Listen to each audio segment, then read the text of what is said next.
You join me in St Giles's churchyard in Horsted Keynes in West Sussex, the lovely church there behind me.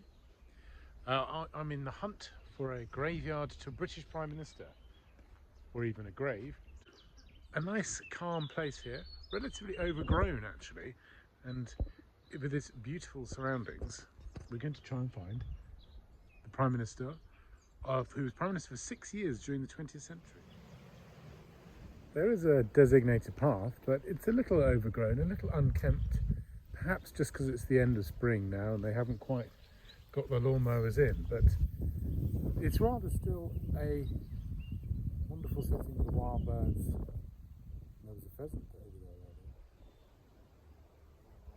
Now, the Prime Minister in question was a Prime Minister synonymous with the Cold War, 1957 through 1962. A Tory Prime Minister, it is of course Harold Macmillan, and he is here in this forgotten corner, but in a rather beautiful plot.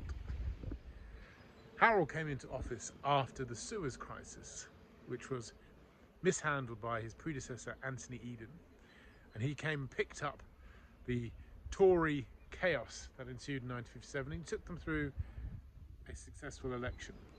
In 1962, however, he fell ill and he was close to death's door, and he went to the Queen and said, "I cannot continue."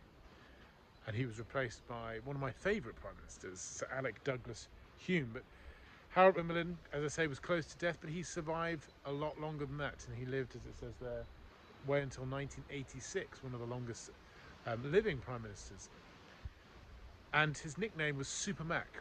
What I find interesting is that this is not perhaps the memorial to a super Prime Minister. If we were this in the United States, the President would be surrounded by flags and there would be soldiers on guard, but here Harold is stuck in a corner in a bush.